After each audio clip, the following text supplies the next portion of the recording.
Radio for Skaro.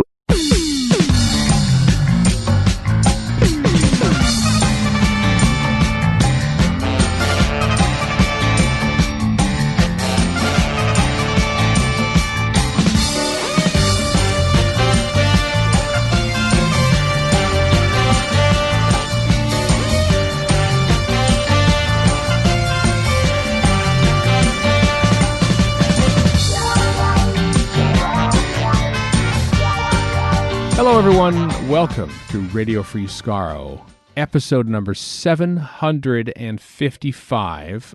I'm Stephen in Edmonton. Warren in Vancouver. And Chris in Edmonton.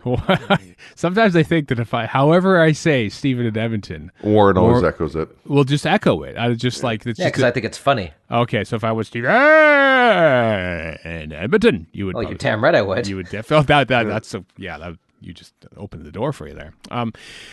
What a historic day here, everyone, on the old Radio Free Skaro podcast. Not for the big news item that we're about to talk about, but no, at long last, several years after we started this mini-scope mission of ours to cover off the careers of Doctor Who writers, directors, and for some reason, incidental musicians, we have finally got to the top of the mountain.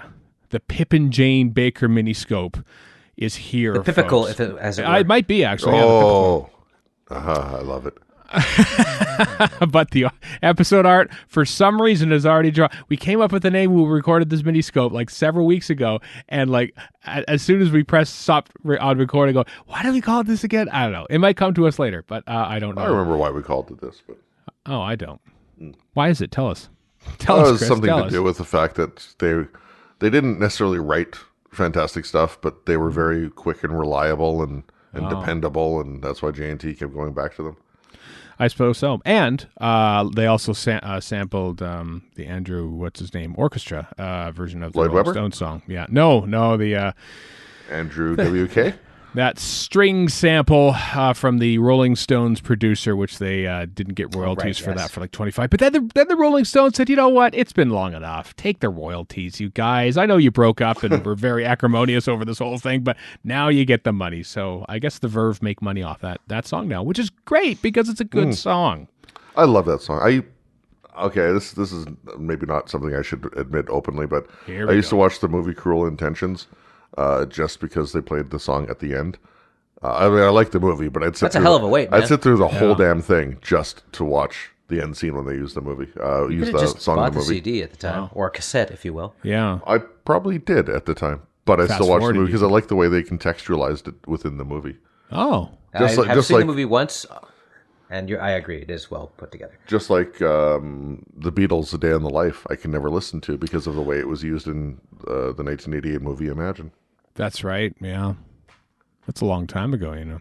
Mm-hmm. Yeah, it's 30 years I think now. I saw both those films in Master Control, Super Channel. Oh, wow. I Probably at a midnight shift. I did not see any of those in my mind. Anyway, bearing the lead, yes, Pip and Jane Baker miniscope later on. But the big news, the actual big news here, folks, at long last, 15 years after he has left TV's Doctor Who, Christopher Eccleston returns, not to TV's Doctor Who, but to Big Finish Doctor Who, a full new order of 12 episodes, Doctor Who, the Ninth Doctor Adventures, which is available for pre-order. It's coming out, Volume 1 is in May 2021. It's coming out across 4 different box sets. Wow, isn't that something? He even said in the press release, after 15 years, it'll be exciting to revisit the Ninth Doctor's world, bringing back to life a character I love playing. Yes, go on, Chris. Oh, I was going to say, there's a thing in the press release about this kind of being, brokered or broached or whatever at a fan convention in February. So, yes. Golly. Yes, Jason Haig-Ellery said, quote, I first talked to Christopher about returning to the role of the Doctor at a fan convention in February this year. Which fan convention was that, I wonder? I don't know. That happened quickly. You know, the fact that he's probably, I bet you they probably recorded that in March. Like, I bet you they probably, let's get him in right now. If it's already been recorded, yeah. Yeah, because before he changes his mind. They would have had like literally 2 to 3 weeks before the global pandemic hit to actually record that. Bear in mind, Big Finish has been rightfully touting all the work they've done through the lockdown and pandemic. So, I mean, it could have happened after March. It could have happened, but I don't know if I don't know. Maybe they were just so eager to get him in, and maybe they did record it virtually. I'm not too sure, but I do want to say that at the Gallifrey One convention, I interviewed Christopher Eccleston on stage, and towards the end of said interview, I sort of hinted at perhaps, hey, would you like, maybe you would like to revisit the role of some sort, not even mentioning, any particular audio production. Oh yeah, and then he called you out on that, yeah. And he says, "Do you work for Big Finish?" That's me doing a bad Christopher Eccleston accent. And yes, everyone laughed and stuff. In case you're wondering. And then he sort of said, he kind of alluded to, oh, maybe I'll be back for the 100th anniversary or something. He did that kind of old line. And I thought perhaps that was it. But maybe either A, the seeds were already planted. I would bet that's the one. Or B, he had such a great time that night at his own party, because he was still drunk when he showed up for the Sunday morning interview with Deb and Ty Gooden. And or C, and this is probably the most likely one, I convinced him in that moment to come back and to yes, because that is most definitely the most because you were absolutely the very first person ever asked about that. No one ever thought of it. There was a line out the door. So here's my question. Here is my question. All right. In Big Finish, also known as the Continuity Spackle Company, Yeah. How are they going to work this in? Is this going to be before Rose? I mean, like right before Rose, and it's a whole series 0Z adventures? Or do they get Billie Piper to reprise her role as well? Well, it says which now, she's done before for Big Finish. So in the press release, it says story details, writers, and additional guest cast are being kept under wraps at present, but this Doctor Who audio series promises to be once again the trip of a lifetime. So we will find out. The big news is, of course, that Eccleston's coming back and doing the audios, which is pretty cool. This doesn't appear to be tying in with the Time Lord Victorious, even though his Doctor Who is in there in many different forms. That was when that was the first thought that crossed my mind was, is this all part of that? And in a way, I'm not worrying about buying any of the Time Lord Victorious or consuming any of it, but in a way, it was it would have been nice if it had tied in with that, just to give it that much more oomph. That's true. Yeah, little backdoor. Maybe it will. Maybe that's part of the things that are under wraps. Who knows? Maybe. My whole thing about Time Lord Victorious is I got the same feeling I got trying to read either DC or Marvel comics in the 80s, which was, I got to read all this stuff to figure out what's going on. I'm not going to bother. There's a lot of stuff. Just give me it all in one place, please. There's a lot of stuff. I know there's an annual coming out, like an actual proper Doctor Who annual. The official annual is there's a tie-in. In the newsletter, yep.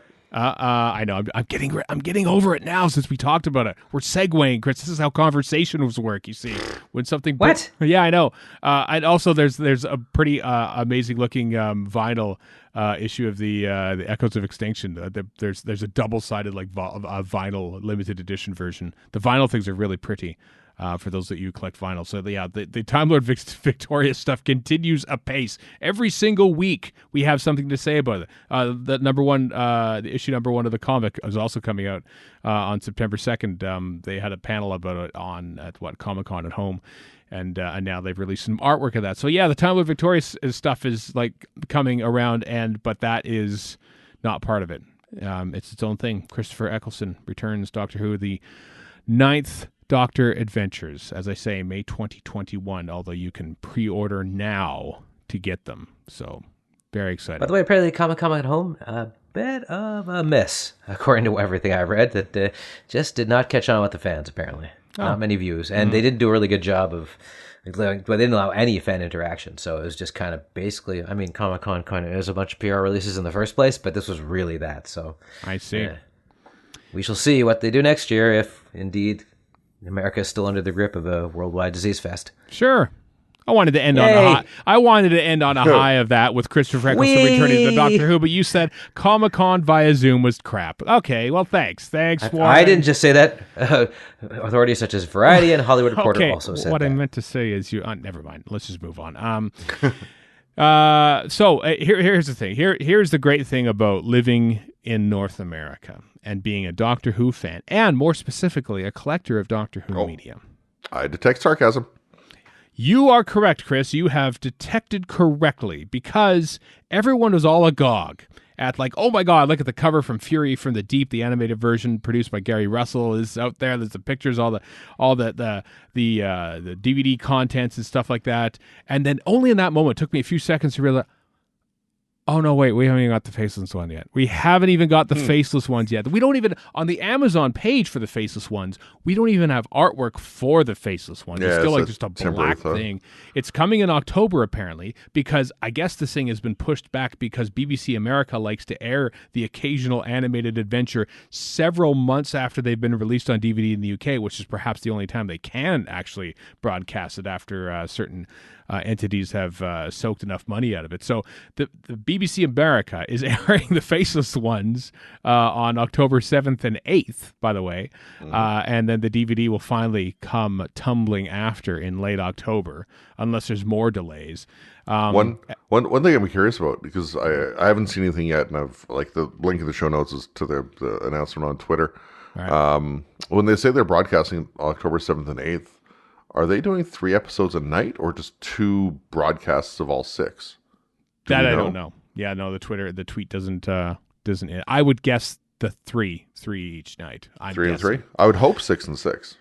Just do it running it twice, but I don't know. It's not a premiere then. Then the October 8th isn't a premiere. That's just a repeat. By the way, I see what you did there, Stephen. You wanted to hold all the negativity for yourself for this particular item. Yeah.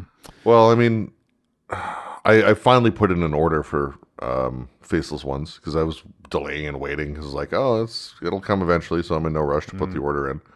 But I finally put one in, and then I'm still contemplating just spending the money and just getting the Blu-rays from Amazon UK or whatever from the UK.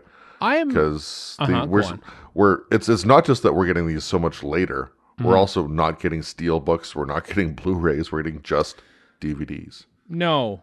Well, I tell you what. I there's a reason why I did it for Shada because I wasn't sure if it was even going to come out, and I wanted to get it. But I've been told that the Macra and Faceless ones are region free.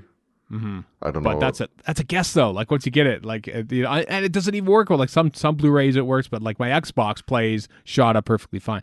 The reason why I kind of not doing that is because I want Season 4 Blu-ray. I know.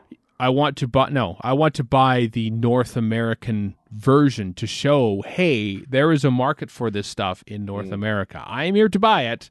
Please put it out at a more convenient time, like, less than a year after it comes out in the UK, because there was a time, dear folks, that Doctor Who DVD releases were almost out like day and date with the UK. Yeah. It was nice, and now we're back to this weird setup where we just get like things months later. But if we don't, if we all just sort of retreat to the stuff of the UK, then perhaps they're like, well, they're not even buying them in North America, so let's just not put anything out. Like the Power of the Daleks special edition Blu-ray, which does feature like whole new animation. I thought they just sort of like maybe touched up the edges a little bit, but no, there's a whole bunch of new animation in that. There isn't even a blip about that showing up in North America. No, I would like to. I mean, it's kind of a catch-22 because you want to wait for it to buy it, show your support for it, but if they don't release it, you can't buy it, so you got to buy it from the UK or whatever, and then you're very, very, very minorly skewing the sales figures. Mm-hmm. I don't know. I mean, at the end of the day, we are going to get this in North America on a season 4 Blu-ray eventually, right. Mm-hmm. I assume. Barring, discovery of the actual episodes. So it's not that it's never going to happen. It's just, and that's part of why I delayed ordering Faceless ones, even Macra, and even Power of the Daleks for that matter. Right. Is, it's like, I know these are going to probably come out on Blu-ray. Do I want to spend the money twice? I've done enough double dipping with my Doctor Who DVDs over the years with special editions and Bluray releases and whatever. Yep. If you count VHS and Laserdisc, it's probably quadruple or quintuple dipping. Exactly. 4 or 5 times over that. So do I want to do it yet again? Apparently yes, because I am doing it. But we're gullible. Of course we'll do it. Because at the end of the day, you look at the DVD release and it's like, okay, it's $20. It's like, am I gonna go get rich or go broke over $20? No. So, and it's not like we're getting a DVD release every week or something where it's super costly because it's once every year, 6, 8, 12 months. Yeah. Yeah. To that end as well, by the way, we still have to wait like weeks or months for anything. And then you think, oh, here's the day. Wow, it's coming. For instance, I mentioned season 14, Doctor Who, Tom Baker, season 3 in this nation. And like the day's coming. I think, oh, put up my Amazon page, track it. Look at that. Will arrive something, on Tuesday. No, like literally the night of Monday. It's supposed to arrive on Tuesday. It says, it's not shipping. Your order's delayed. We'll tell you sometime later when to expect it. Delayed. Yes. The pandemic dance, which is the Amazon orders page. Is it that? I don't know. I feel like things have sort of returned a little bit to normal in regards to shipping and stuff. But at first it was mostly. Yeah. But then of course I got, as I texted you last night, so I got an email from Amazon saying, "Hey, it's going to show up on Monday the 10th." Wow. So that's tomorrow. So I look forward to that. Yeah. Good luck. As I mentioned before we started recording, I finally cracked the plastic on the season 26 Blu-ray, and I'm 2.5 discs through it. So there's still a lot of ways to go for that one before I even hit 14. Yeah. Anyway, disappointed here in North America once again. I don't know who we have to talk to, but well, at least it's North America. We're not just disappointed as Canadians, as we always are. Well, I mean, we have to. I mean, somewhat like everything in life right now, whatever is affecting America seems to also sort of adversely affect us, even though we did nothing to deserve it. Also true. Part of all this is we're fortunate enough to know a lot of the people involved with these releases, but they still have the people above them who like make all the decisions. They're not the distributors, basically. They're the makers. And those are the people that make those choices. But like we've tried to berate Russell Minton at Gallifrey One. Like, why aren't we getting the Blu-rays? I know you have nothing to do with this, but I am you're the nearest person I have to complain to. So you're the one rating at Gallifrey One, a contact sport. Yeah, he was very receptive to our whiny demands. Yeah. He just couldn't do anything about it. I know. There's a chain. There's a chain somewhere. We have to find where that link of the chain that's preventing us from getting our Blu-ray. For God's sake, it's a pandemic. We have nothing to do at home. We want to watch Doctor Who. Give us.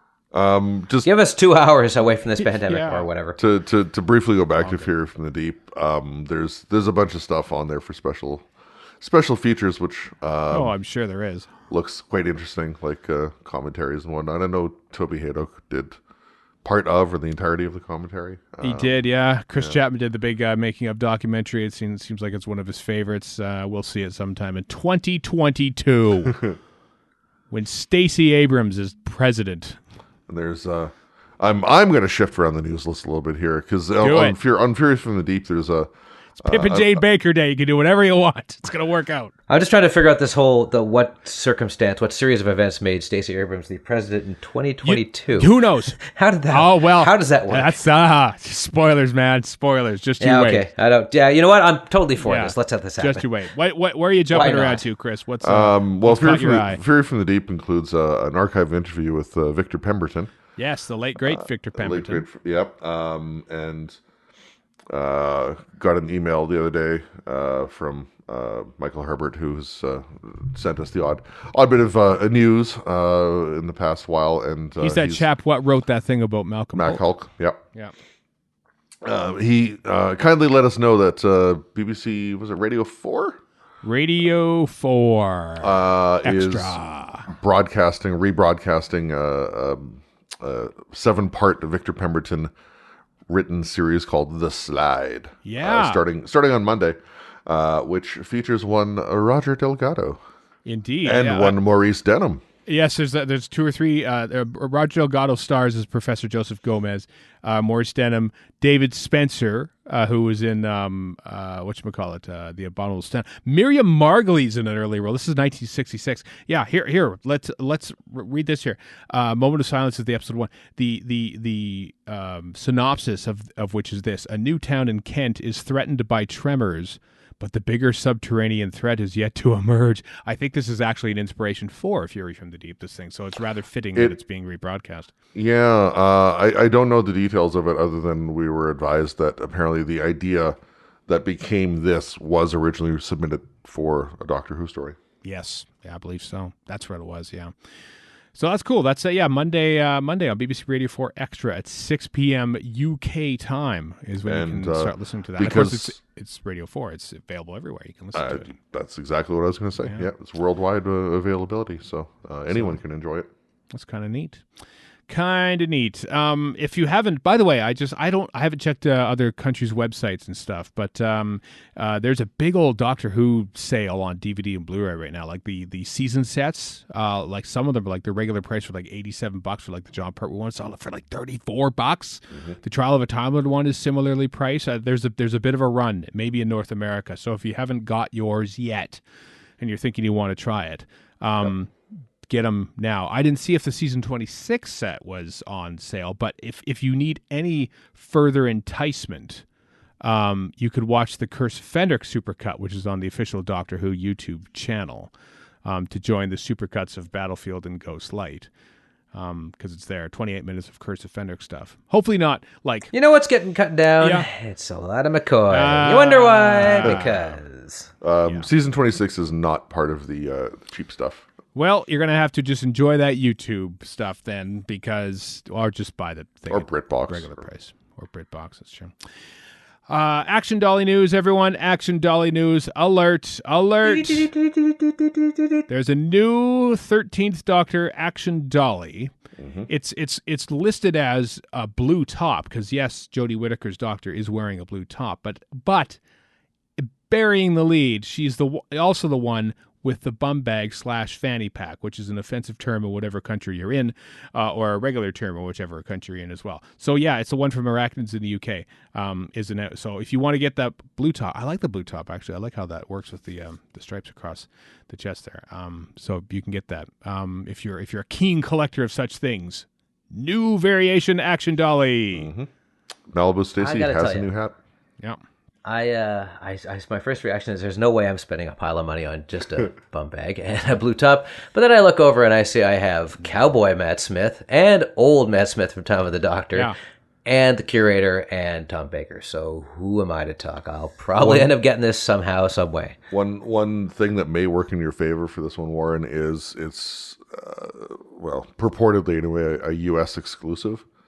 So if you're importing it might be less expensive than getting it from the UK. Well, the Companions of the Doctor and the other ones that were just whatever the hell that company is, B&M. They're now in the States. Yeah. Where are they in Canada? They aren't. But that's somehow, they're also like somehow $50 American for. I don't know what they were in the UK, but they're like $50 whatever. The link I sent you. Worth it for Romanas. Worth it for Romanas and young Sarah Jane. Or as Amazon puts it, Ramona. In more than one place, Ramona. Time Lady, equal to Dr. Ramona. Yeah. That's it for the Action Dolly news, sadly. I do like talking about Action Dollies because it's fun. So do I, surprisingly. Yeah, Warren bounces up and down in his seat. It's so cute. Yeah. Whee! I mentioned things that might be happening in 2022. This is what I love about Big Finish, is that they record in advance as much as they possibly can. To get stuff in the can, because hey, it's important to sort of record ahead when you're planning as many releases as you are. This might be a new record for Big Finish. Mm. There's a new 4th Doctor team coming for 2024. 2024. Madness. Tom Baker's will be 90, God willing, in 2024. I was going to say, Tom Baker, out. Much as I want him to live to 150. Yeah. I'll just leave it there. Eleanor Crooks is playing the new companion Naomi Cross in this new series with I think is someone else playing. They have another actor playing Harry Sullivan, I believe, as well, because of course sadly Ian Marter died over 30 years ago. So you could invite the 4th Doctor Adventures Series 13. First off, there's been 13 series of Tom Baker 4th Doctor. Twice as many as went out on TV. Yeah. Twice as many. 3-disc collector set. You could pre-order it for £17 and stuff, but it ain't coming out until Stacey Abrams wins in a sweeping re-election. Who's her Veep? That's what I want to Well, know. I don't know because she was a vice president of Joe Biden, who then wins, and then he steps aside somehow, or maybe he doesn't step aside, and then Stacey Abrams is president, and then that's how I got to my 2022 Stacey Abrams thing. Who's her V? Because she has to appoint a V. Well, that I don't know. I can't see that far. Beto O'Rourke in a strange twist of fate. Very strange indeed. Yes. Is America ready for a white guy as vice president? Is the headline. You know what I need? An overprivileged white guy from Texas. That's never happened before. Let's have him as my V. Sounds like a great idea. And this is why I will never be president, amongst many, many other reasons. Not least of which my citizenship. Yeah, that would be the big one. That would be the big one right there. Although it almost worked for Ted Cruz. Where are we at now? We've jumped around because it's Pip and Jane Baker Day. All the rules are off. You can do whatever you want. I think the last thing, I was kind of going through stuff here. We didn't talk yet about Time Lord Victoria's comics. I did mention the comics. Did you mention the comics? Coming out. All right. Yep, I already did. Yep. So let's talk about... But I'd like to point out, Yes. Pip and Jane Baker Day is apparently the Purge. That's basically what it is, according to you. Oh, no. So I guess it's fun. It's fun. It's just chaos. It's just fun and chaos. Just like... Yeah, it sounds like the Purge, all right. Anyway. I'm just high on caffeine right now. Then I guess the next thing is the Orsini comic. Yeah, so we mentioned last week? It's been a long week. About Eric Sayward's Lytton comic, which was had a Kickstarter going, or a GoFundMe, I can't remember which one it was. It passed its goal almost immediately, and so they'll be producing those. And now the next goal, the stretch goal. Thank you. Is another comic about Orsini. Yes, the Master of the Grand Order of Oberon is played by William Gaunt in Revelation of the Daleks. He's going to get so basically every single mercenary character in an Eric Sayward written script is going to feature in their own comic, and I want to see those three guys on the Cyberman work camp in Attack of the Cybermen have their own comic at some point too. Hopefully that's a stretch goal, but so that's pretty cool. Or that's kind of a neat thing because him and Bostock had a lot of adventures, only one of which featured them bathing at some point because of course Bostock was stinky. So I'm curious to see how that carries through, but it hit the stretch goal. So you'll get to see Lytton and you get to see Orsini. All the people who love the Eric Sayward era of Doctor Who are loving this, and some people who I know did not enjoy that are staying away. Where's the comic from the for the I can't stand the confusion in my mind guy from Resurrection? It's coming. Please convince me, by the way, not to contribute at the 100-pound level, because I am sorely tempted to contribute at the 100-pound level. What do you really? Get, what they do you have get there? some goodies, and it's good. Okay, here you go. Go for it. Issues 1 to 4, featuring all artist covers, signed by Eric Sayward and select artists. Ashcan edition, which is sort of the rough edition. Right. Commentary of the Five Doctors, 20th anniversary story. Commentary Resurrection of Daleks. Signed Lytton sketchbook with unused covers and sketches. BBC-style postcard imagining Lytton as a BBC spin-off by Colin Brockhurst. Print of Imagine Radio Times cover. Trading cards of all covers with chase cards of 2 unused Barry Renshaw covers. Assigned randomly. Full quad poster imagining Lytton as a blockbuster film. Oh my God. Whoa. New thank you at number 4, plus your chance to Eric Sayward a question. Are you Paula Moore? With the answer printed that issue. Plus all stretch goals. So Orsini would be included there. That's 100 pounds. 100 pounds. Listen. Oh God. Okay, next paycheck, baby. I might not do the 100 pounds, but I might do the 6 pounds, which is video commentaries on Lytton and stuff, but also commentary on Gangsters Episode 1 with writer Philip Martin and TV historian Dick Fitty, and commentary on all 4 episodes of Days of Vangezzani, which I love, and not Verity. With that's Robert Glenister in conversation with Gareth Kavanagh and Ian Winter. I'm okay. Leave that. But you only get Lytton number 1, not Lytton 1 to 4. I know that. Yeah, but it's also $10. Yeah. There's other things to factor in. I also could get $9 and get all that plus that. You get everything up to that point, basically, is how it works. So I might do that. Yeah, I might go for the $9 thing, if nothing else. I mean, the other stuff sounds glorious, but well, I'm leaving that up for after this podcast, so I can do those things. There's 4 days left to go as we record this in the thing. Jeez, okay, I better hurry up then. The stretch goal for the Orsini comic is 15,000 pounds. Right now it's at about I got a Canadian here, but about 10. There we go. 80, about 9,000 pounds pledged right now, and the 15,000 is needed for the Orsini goal. That's right.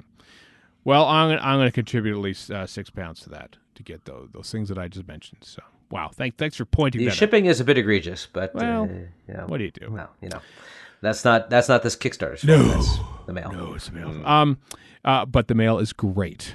Everyone, the mail postal service is great. Please vote great, using but it. I'm America? angry at them right now. So. Well, okay. I'm talking about the American Postal Service. That's right. I'm getting political, so turn it off if you don't like it. Please support the U.S. Postal Service. Speaking of political, Andrew Skilleter, not at all political. He used, of course, to do the Target covers in the 1980s, and there is a limited art edition Target mug and coaster sets. You can get some of Andrew Skilleter's Target novelization covers as mugs and mouse pads. And like the TARDIS one from the Unearthly Child one. As a mugs and pad. coasters. They're not mouse pads, they're coasters. They look like a mouse pad. Who has a mouse pad anymore any of these days? But coasters are a thing now. I don't like using them as coasters because they're nice little art bits. Mm-hmm. You can sort of post them up on your wall.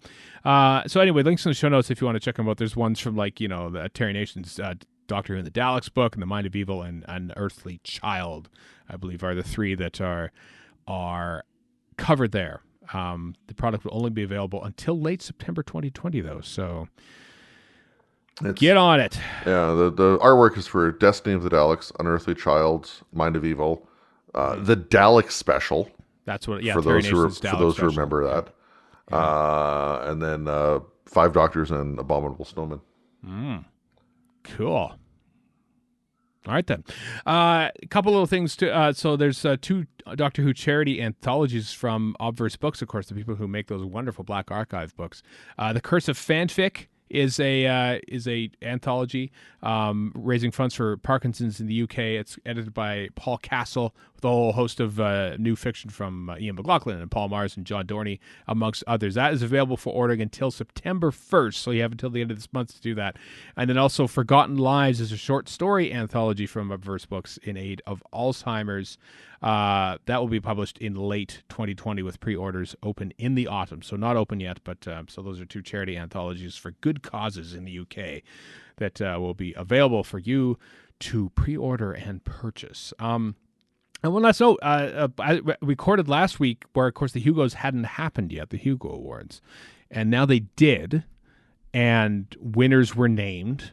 Once again, Doctor Who was not amongst them. Doctor Who was not among. No, A Good Place episode won that again. Uncanny Magazine. Yeah, you know what? The Watchmen should have won. Just saying. Yeah, Uncanny Magazine won its 5th Hugo for best semi-prosing. I'm a part of the Uncanny team, so I now have 5 Hugos.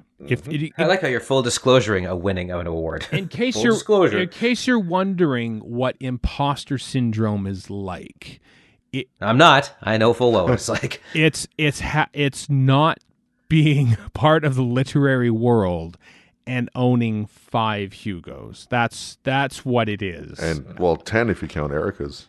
5. So many. What's the hockey equivalent of that? Like, basically, you know what I feel like? I've used this analogy before. I kind of feel like I was on the catering team that won on the picture that won 13 Oscars or something like that. I was the one that provided some of the fake chainmail to the costume designer of Lord of the Rings. Hey, that's important, man. All of that, especially Lord of the Rings, adds to it. So don't denigrate yourself. Maybe I feel like a 3rd or 4th line. I'm thinking, I played about 6 minutes. I sat on the end of the bench during the 3rd period of the Stanley Cup victory and stuff because they wanted to use the better players to win the game, actually. But bah humbug. Yeah. Billy S. Preston Esquire is still a Beatle, damn it. Oh, yes. He's the best Beatle.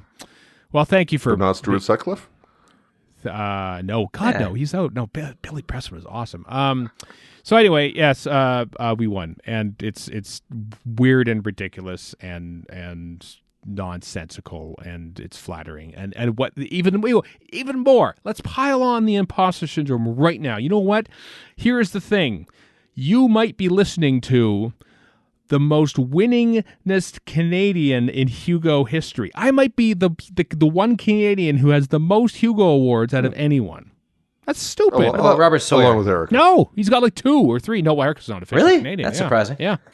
Well, I guess so. She's not Canadian yet. Yeah, that's right. Or Connie Willis. Connie Willis probably won a couple. Maybe she's she's won not a to couple, cut down on you or anything, but I'm just trying to think of Canadian. I know. authors. Well, Harlan Ellison? Do you ever win it? Yeah, He's was American. He's about as American as it gets. Who am I thinking of? noted, No offense, noted American friends, Canadian. but he's pretty damned American. Not Harlan Ellison. Who am I thinking of? I have no idea. don't William Shatner Sure.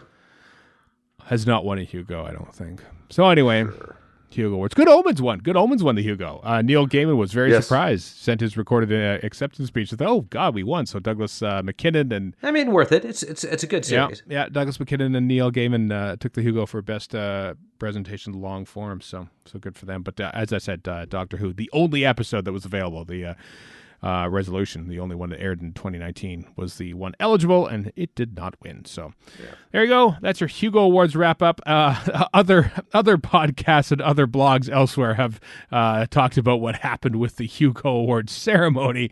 And a fair bit did. I watched it through half an eye while I was working Yeah. because it was being live streamed, and the live stream worked, so they got that part down. Yeah. Check out other places about that. I'm sure people will have a lot more. File 770 is where you want Yes, to go. yeah, a lot more valid .com. opinions on it. I believe it's .com. I believe .org actually, file7.org. Okay, that's it. That was a lot of stuff. A lot of stuff to cover, though. A lot of stuff to cover here in this this Doctor Who podcast. But you've been waiting for it. We've all been waiting for it. We've been waiting for years for it. Everyone, it's time to talk about Pip and Jane Baker in the Miniscope. Just as I thought. A miniscope. Now this is outrageous. Who is responsible for this device? Yes, this podcast was created back in August of 2006 just for this occasion, folks. Pip and Jane Baker in the Miniscope. Some episode, I can't even say stories because they wrote part of a story, so you can't even say the Mark of the Rani, though, was their first one, the completely in Terror of the Vervoids, which had the working title of The Ultimate Foe, which of course is what everyone just sort of assumed the final 2 parts of Trial of a Time Lord were called.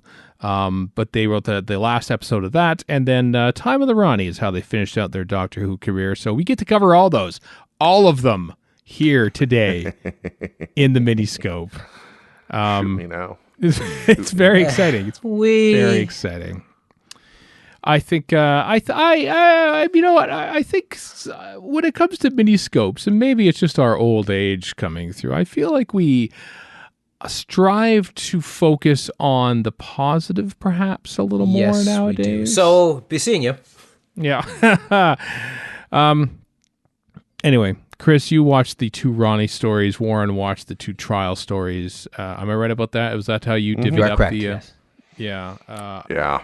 I've just watched them a ton in my life, so I have them ready on my brain to press play if we ever need to. Although I did finally watch the 71 edits of Trial of a Time Lord. They were on the Trial of a Time Lord box set, so I watched extended cuts of Pip and Jane Baker.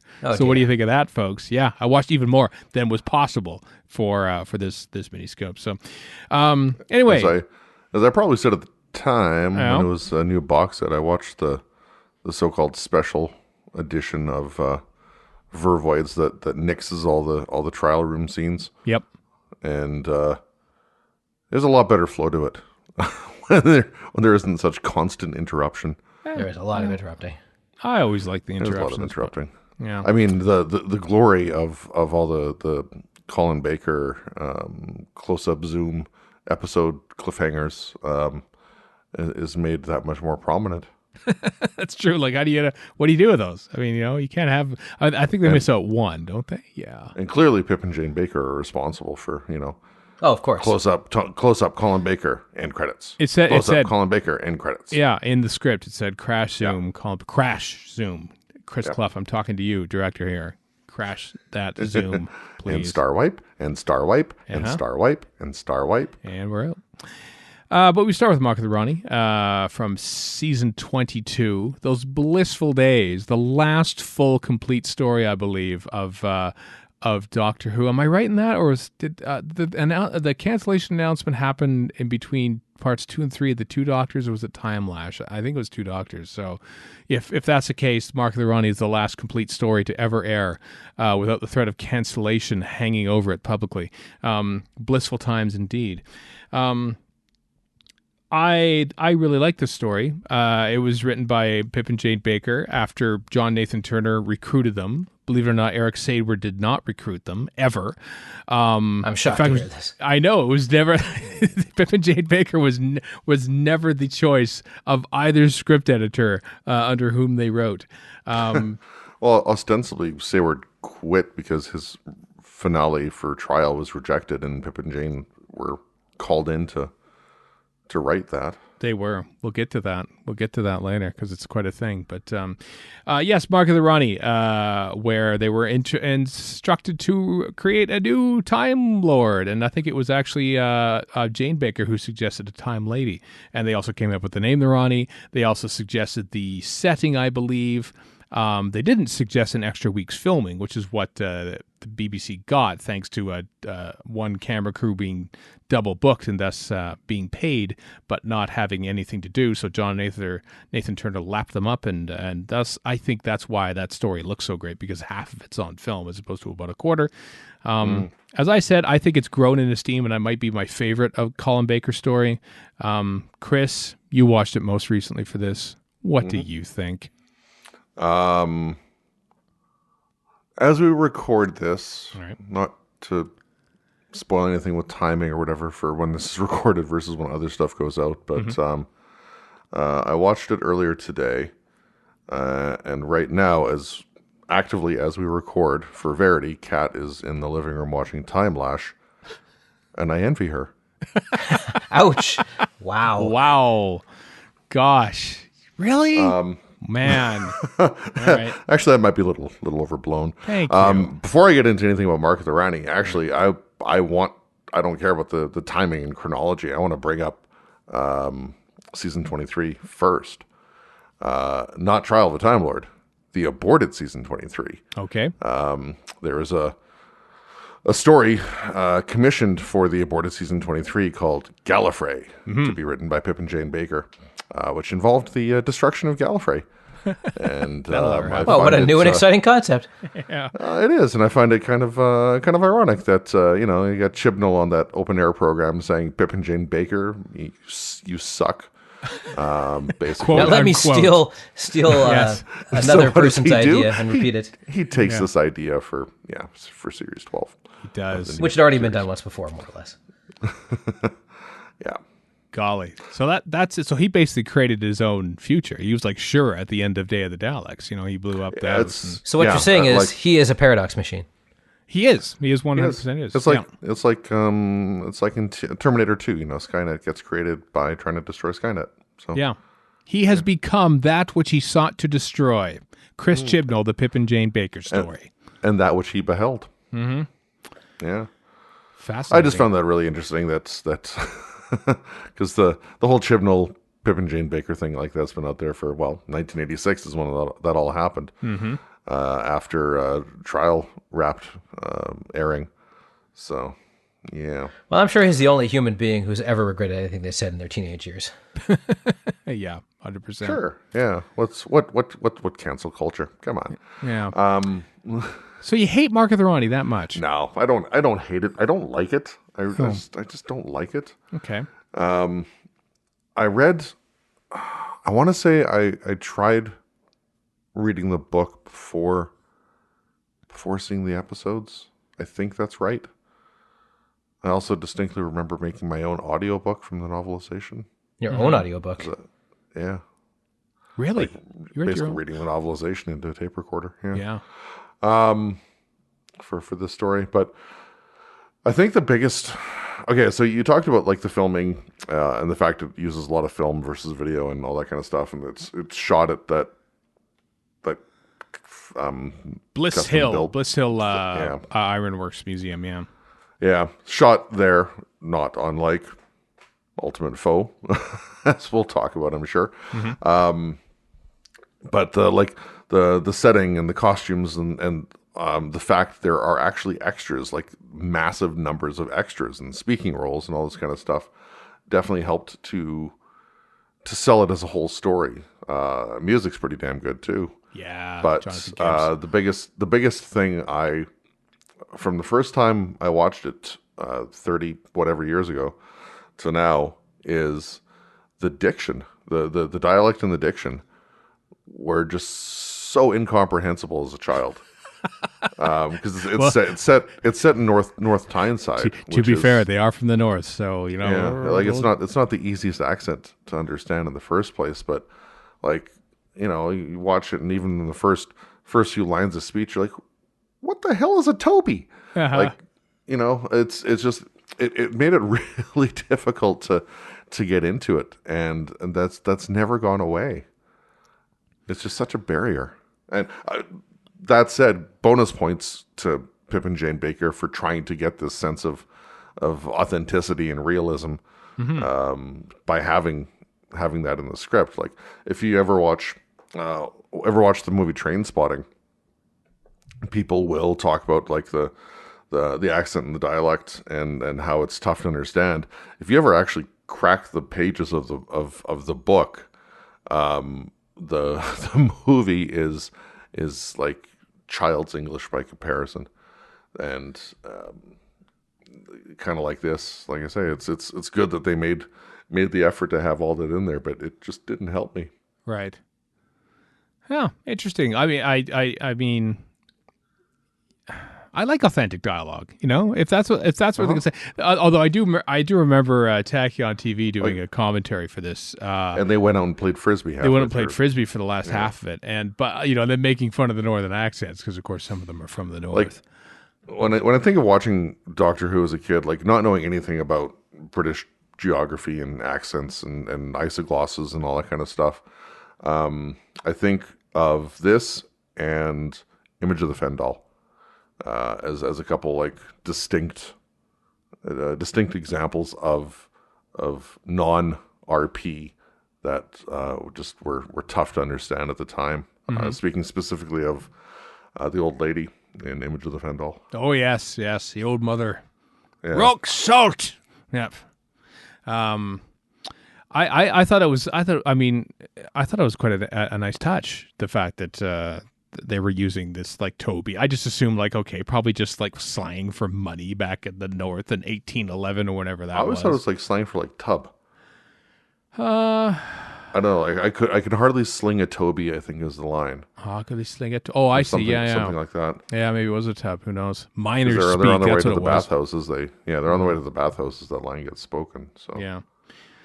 I mean, it was for color. That's the thing. It's not like a vital bit of dialogue, thankfully. No, but even beyond that, like Luke speaks with the same diction. Ravensworth less so, but to a point. Well, of course, I would just blurb past stuff like this. When I would watch All Creatures Great and Small, I'd be like, yeah, it's some stuff they're saying, and I would just kind of work past it.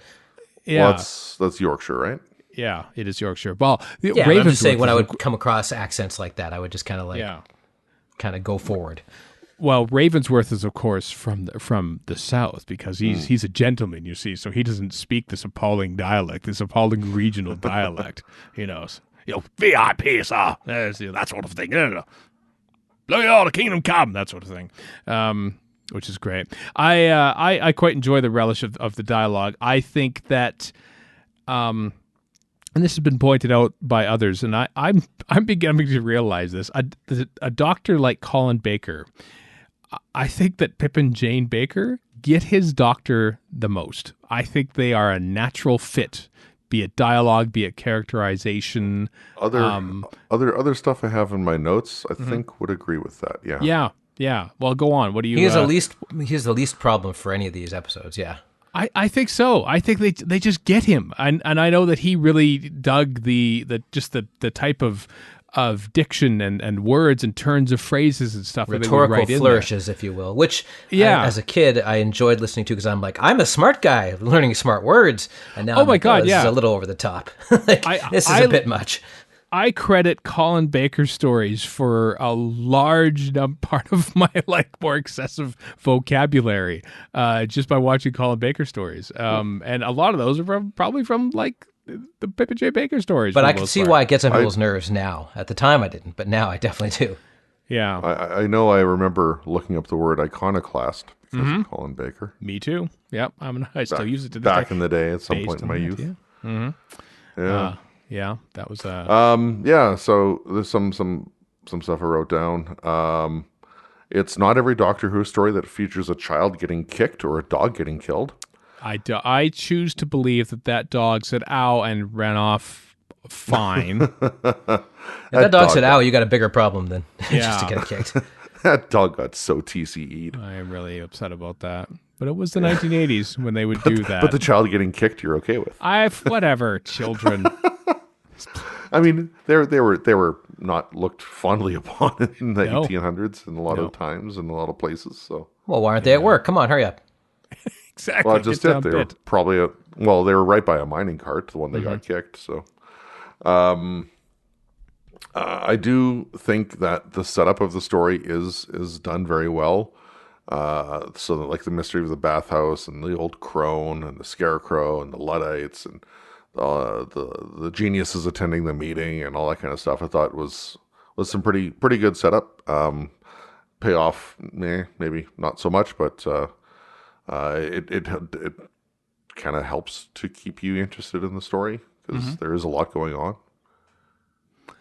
I think so. I mean, there's lots in there that I like, but go on. What next on your list? The Doctor is actually involved in the story in episode 1.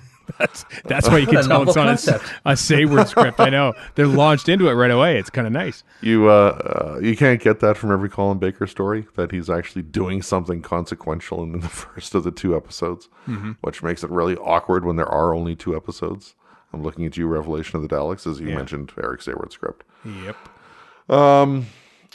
It is very, very annoying and trying, and this is part of the Pip and Jane Baker getting the Doctor's characterization, I think. It's very annoying and very trying, the whole Dr. Perry relationship. The fact that basically everything she says, he'll either bark at her or belittle her or correct her or just upstage her.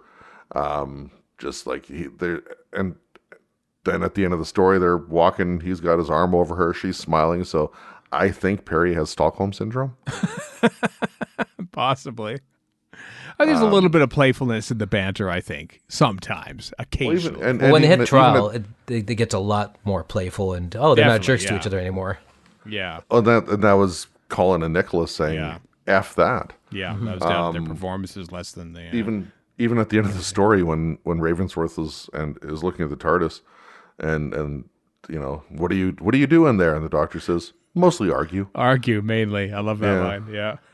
Yeah, I mean, like that's just so nail on the head. What else do I have here?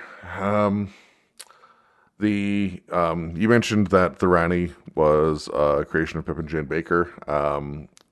The initial conversation between her and the Master is a very effective establishment of her history and her background, and you know the fact she's a contemporary of theirs, and university and chemistry and all that kind of stuff. Like, if you were watching this for the first time, you may not realize this is her first appearance. Like there's actually meat to her character right away. Yeah, which is kind of good. And they resist using the as you know sort of dialogue to sort of like explain who this new character is. You just get the gist of who she is. If anything, that kind of attitude is directed from her at the Master or the Doctor, relative to their mutual vendettas. Yeah, because it seems so petty to her. Like, oh, you're a little squabble. Whatever. I'm just here running science experiments. Because that's a great thing about the Rani, is that she's not I mean, she is amoral, but she's not necessarily evil. She's just like, I am interested in doing these science experiments, and I do not care who gets injured or whatever. You know, like Yeah, the results are what matter, not consequences. Yeah, and she makes a good point away. Like later on, she said, "Do you ever think about the fate of animals whenever you sink your teeth into a lamb chop?" You know, like. Well, I've got that on there as well. Yeah. So I've also written that it's nice that they have an evil time lady for a change instead of like Barusa or whatever. And to give them credit, whenever a female shows up in Doctor Who, people immediately assume it's the Rani. So there's some lasting power to this character, one way or the other. Well, think of all the rumors for, was it series like 9 or 10 with like, is me actually Susan or the Rani or Susan, whatever. I mean, that's also down to fan idiocy, but Yeah. It's never Rodan. yeah. Why not Rodan? Why not Rodan? Why not Rodan? Yeah. But yeah, for and this is obviously tongue in cheek, but I had it in all caps. The Rani's speech about rabbits and sheep is so preachy. ZOMG, I feel attacked. Because in the wake of Series 12, like go away, people. Okay. One line of dialogue that has made me cringe for over 30 years.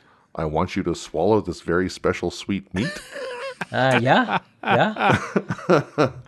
Never liked that line. Never Right. liked the delivery. Never liked Luke's response to it. Oh, God. It's just so horrible.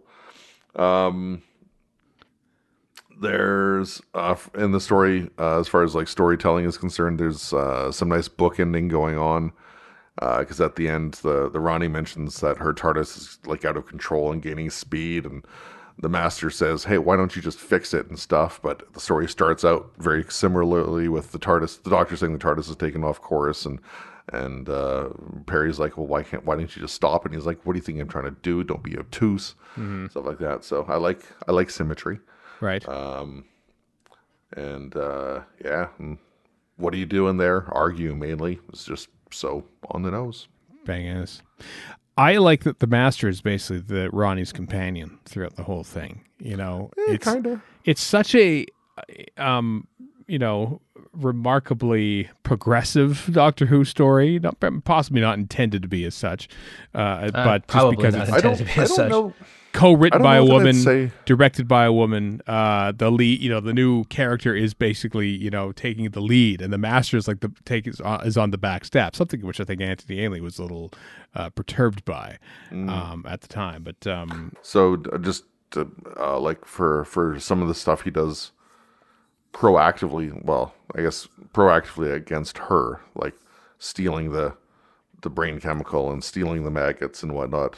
I'd say they're more on level pegging than one being subordinate to the other, but I can kind of see where you're coming from. Yeah, you don't have. she's got more and better stuff than She does. he has. And the TARDIS too. I mean, good. Well, and she also has a Not- different not- approach. She's more of a scientist type and less of a just an amoral scientist, as opposed to like dedicated to being evil.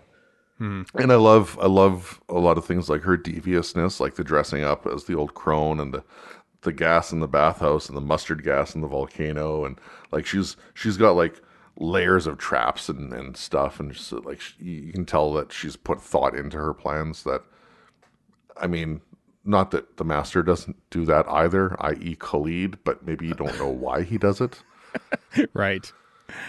Yeah, you're right. There does seem to be some thought put into her safety mechanisms. Essentially, you're right. Yeah, it just speaks to like out of the gate, the Rani being a good character. Yeah, this is why she was brought back later on. Are you going to say anything about the tree? A lot of people decry the fact that Luke turns into a tree. No, hadn't planned on it because I don't Okay. really care. Okay. If anything, the other tree scene, the two men carrying the Doctor as he's tied to the pole, and the sliding down and trying to avoid the mine, that's a little, little cringeworthy. But especially the visual effects, that's got nothing to do with Pip and Shane Baker. It is 1985 or 1984 when they made it. I mean, Yeah, And the BBC, let's not forget. and the BBC. yeah. I mean, the Luke tree, super fake looking. Right. Still not their fault. Nope. Not at all. I mean, the fact that they could write things in there to say, sure, the BBC can do a mock tree that sort of moves a little bit. They can do that. They're great at that. Maybe they were not quite understanding of what the BBC could do. I mean, the reason that John Nathan Turner kept returning to them is because they were good at getting scripts done on time and under budget. Yeah. Well, the on-time bit especially, like, as I'm sure you'll bring up when we get to trial, Part 2 of Ultimate Foe was delivered literally in a weekend or Yeah. over a weekend. And it shows, but more of that later. And more of that later. Any final thoughts on Mark of the Rani? Because I adore that story. There's just lots of I know neat you do, and touches. I don't necessarily like to rag on it. And it's not that it's a bad story. Like as far as stories go, like I love history stuff. I love history. I like sci-fi stuff that involves history getting messed around with. Yeah. So, I mean, I like the aspect of the Luddites and perversion of the Industrial Revolution and stuff like that. I'm cool with that. I like that part of the story. The Rani's good. The Master is acceptable. I mean, they're kind of both really pantomime when you get down to it, but it works well enough. This Doctor and Perry, well, they're early Baker era Doctor and Perry. Can't really get away from that.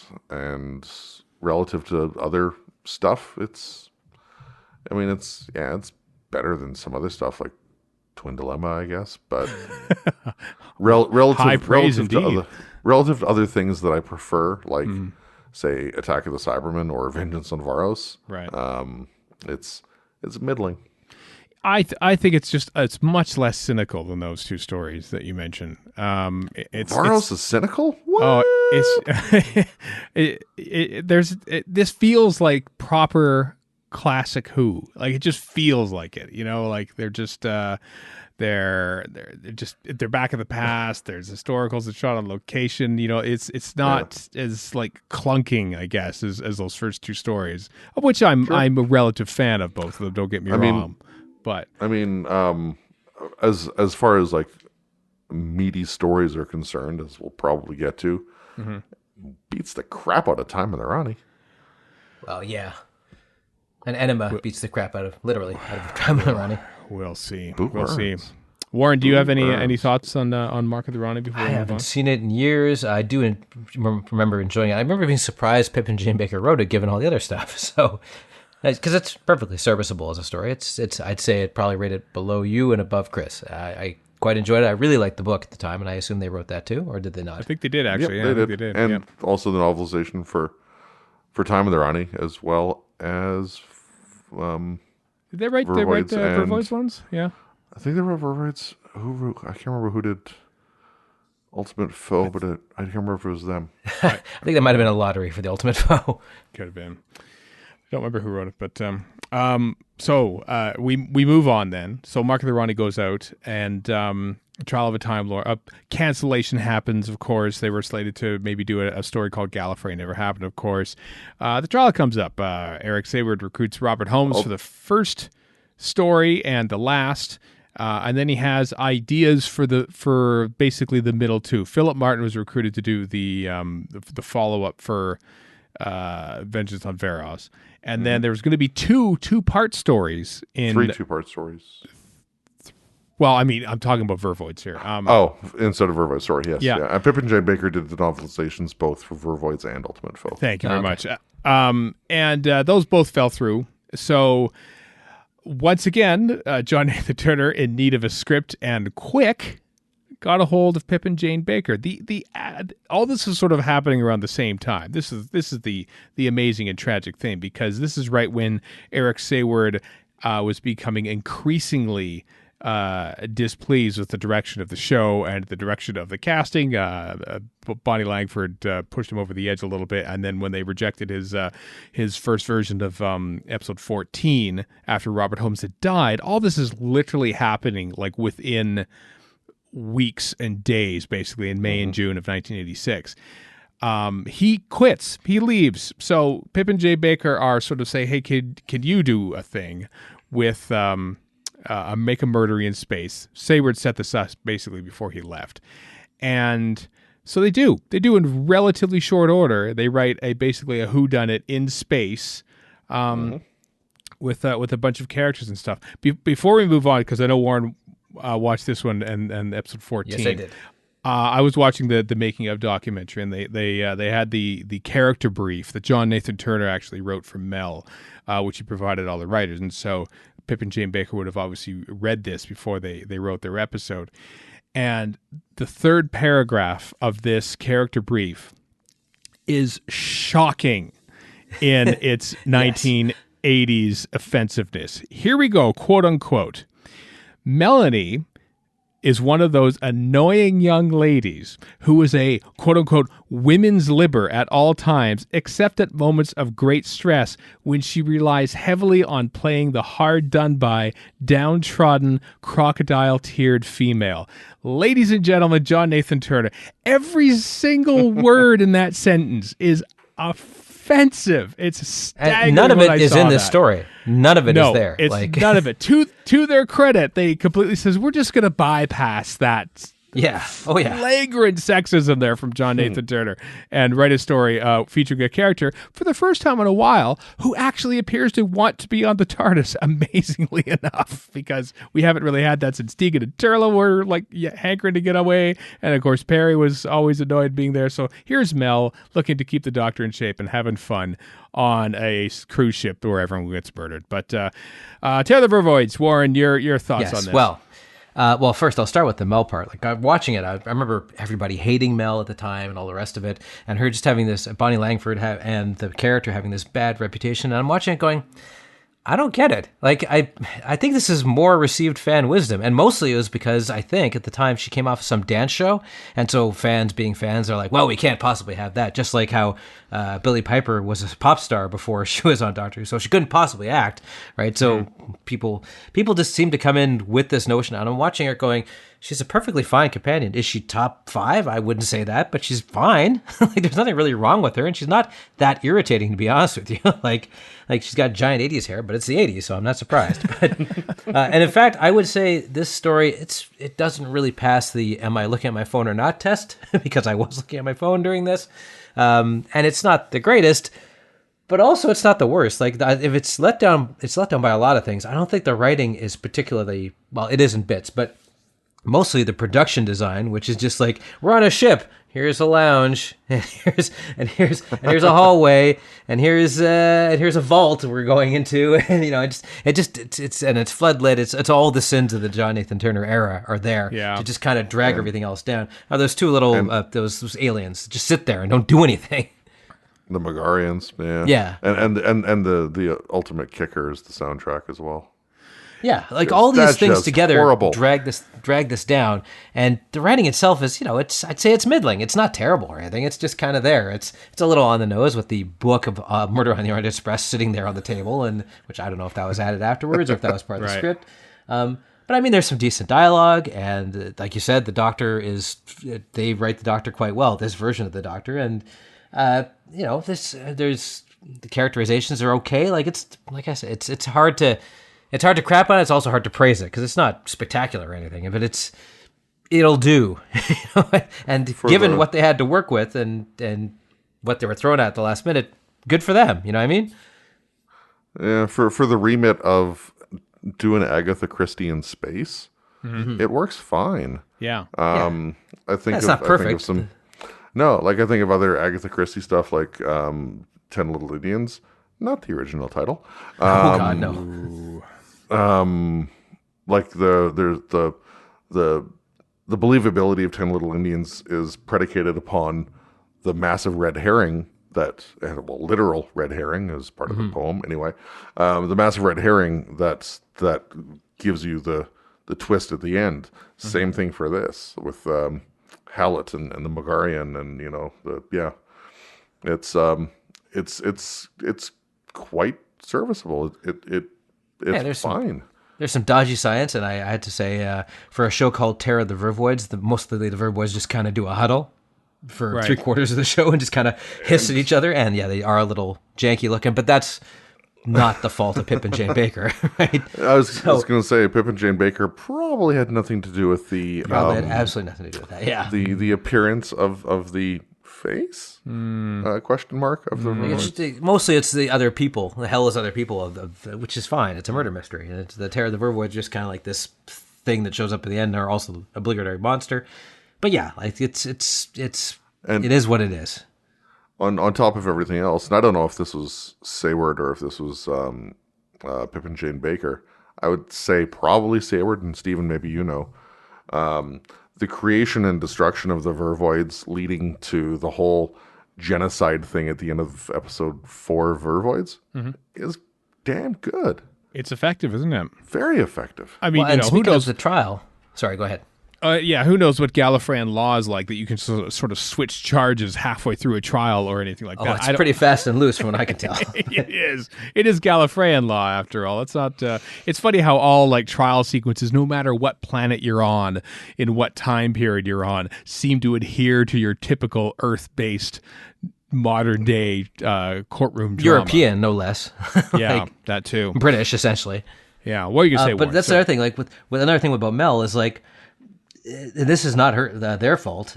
She just kind of shows up out of nowhere because that's how they structured this thing. But that's not. They didn't structure this. That's part of the overall plan for the series. So That was given what they had to work J&T. with, not bad. Like she just shows up and she's happy to be there. You get a sense of who the character is, and they had very little to work with on that. So I think you just much like the Rani, I think it's more effective with the Rani, but the way Mel's written in the story is you can believe that this was a pre-existing character. There's enough there to bite into and go with it.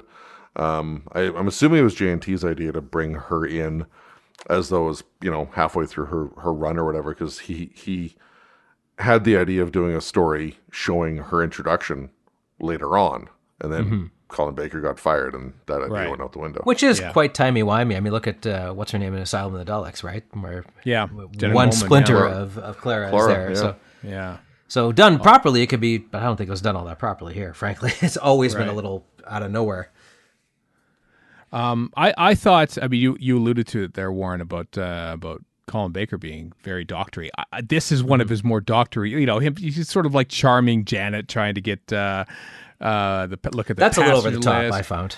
Oh no, I don't think so. I thought it was quite lovely, with a little flower flourish and stuff like that, and like his relationship with Captain Tonker Travers, who's very annoyed by the fact that he's actually there on his ship, and like I said, the dialogue matches the coat. I think a lot of the time, yes, it does. Patchwork, but very florid and colorful. Somewhat garish. And somewhat garish, but it just works. It works for that doctor and that actor. And so this I also think A Mysterious Planet also really showcases Colin Baker as well, possibly the most in all of the entire run of Doctor Who for him. But I thought that they really got his character in this, and he was a hero. He was lead the charge and stuff, and he just felt very central to the actual thing, even though he was just another passenger. Eventually, gradually takes charge, which of course is the case that he's trying to make in court for his defense. Yeah, that he didn't want to take charge, but it was forced upon him. But was asked to. And that's actually a good moment where he pops up and goes, "You see, I told you." Yeah. I was asked, who would say no to this? Who would say no to this? Anything else about Vervoids before we move on to episode 14? No, I've always found it to be not bad, good glue to get the other parts together, and especially after not Vengeance of Fair, it's Mind Warp, where you're like, "That some ugly nonsense just happened." So it's nice to have this kind of light and fluffy one in the middle, with lots of murder, but it works, still. with lots of murder. It works to get you from here to there. Yeah, exactly. Yeah. It's of the 3 4-part stories in Trial, it's my least favorite of the 3. Right. Mind Warp being the second, and Mysterious Planet being tops, I think. Yeah. That changes though. Sometimes I like Vervoids more than Mind Warp. Yeah, me too. You mentioned it earlier. The music is my least favorite Malcolm Clarke score ever. It's just it's just very, very bad. And you mentioned it, Warren, about the overlit wannabe Art Deco sort of especially style after to Mind it, Warp, but- which has some pretty great lighting in it. Yeah. I mean, I've been on I've been on a ship that went down the Nile. It wasn't a giant cruise liner like this, but like, are they really that well lit, these cruise liners and stuff? I can tell you right now, even like I've been on a ferry from Stockholm to Helsinki, and it's not that well lit, and it's an actual cruise liner. So yeah. So maybe they got to tone that down. But as you say, that wasn't their fault. episode 13 is written by Robert Holmes, who sadly passes away. Eric Sayward writes episode 14, has it rejected. He pulls it out and quits the show. John Nathan Turner run into Pip and Jane Baker in the BBC elevator and say, hey, I need help, Pip and Jane. Can you write an episode? And do it basically very quick. I am going to send you the script for episode 13 in a taxi cab. Read it, come in, and we will talk about what we could do for episode 14. This person behind me here is here to make sure that I won't leak anything from the original episode 14 as to draw upon legal complications. A lawyer. So under that, basically, they said, here's the deal. Here are the actors we cast. Chris Clough, the director, has already scouted his locations, so you have to use these locations, these characters. Go ahead. By the way, can you have it by Monday? And they did. Any other right? I mean, that is hellish requirements. Apparently, that was also the way they worked was they would write the script out longhand, not on a typewriter. Write it out longhand. So they had to not only have the time to write the script, but also type it out afterward, so they could deliver it. My God, just type it up. I think what I read was something like 2 days to write it out, and then 1 day to like collate and transcribe and type. Mm-hmm. Well, given all that, it's still a hot steaming mess. Just a bit of off mic banter between me and Steven. Steven said, you can only watch episode 14, and I believe in all capitals, upon pain of death. So I did just that. I did not watch the Robert Holmes one. I've obviously seen it before, but I've long since forgotten. And without that to introduce things, I had not a clue that what was going on. I'm going to go for the positives. Sabalon Glitz has some great lines. My personal favorite being, just all the stuff Sabalon Glitz says is pretty much gold, right? I don't know if it belongs in this episode, but it's pretty much gold. The back and forth between him and Anthony Ainley's master is pretty great. What happens to them is stupid, but what happens to everybody is more or less stupid. Like, Papa doesn't seem to make a lot of sense. Yeah. Sorry? All these limbo atrophiers and megabyte modems and all that. Yeah all that drivel. But and none of it makes a lick of sense. Now it just kind of falls apart. And I've kind of felt for the actors, like when Harrison Ford turned to George Lucas and said, "You can write this, bleep George, but it's sure as hell to read it," or something along those lines. Yeah, that's kind of what I was feeling on the actor's behalf reading this. Plus, I don't really know what the Valeyard's plan is. I was sort of puzzling through. He's between the 12th and 13th regeneration, so I'm like, so what is he now? Is he like half a Jody? What's going on here? Yeah, who knows? Which is technically the 15th regeneration. So is this another Matt Smith? Like, whatever. It's dumb to try and even figure out.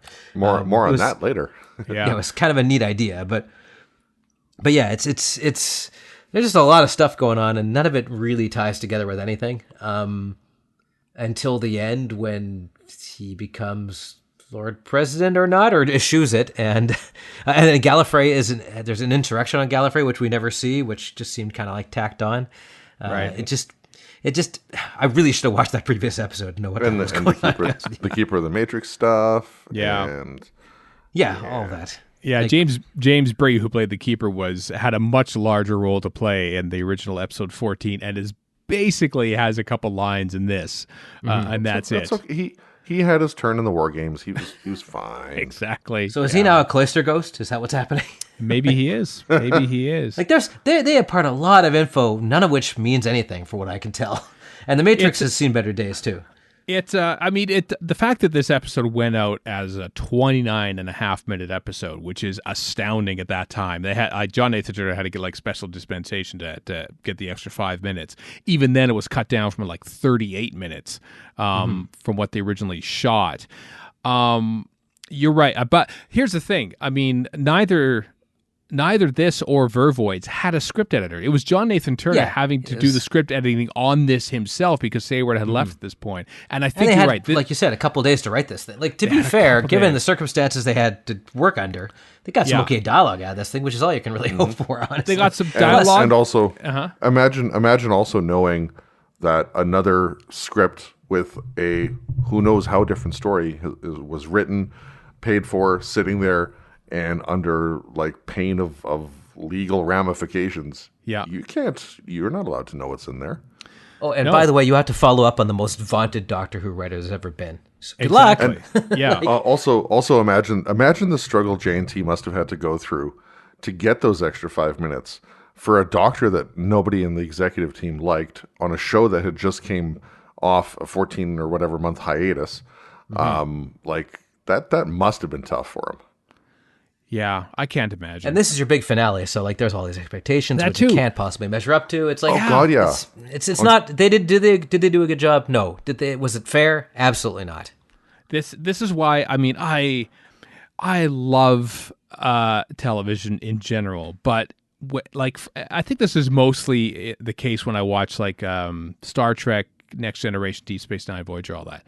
Is that like they had like 22 to 26 episodes a season in those, and whenever a really bad one comes along, it's all like, oh, why did they make this? I'm thinking, what happened for them to have to make this? Because you knew that there what were fell things, through where? What fell through? But you know what? We have a deadline. We have to get this episode out and made and put on the air.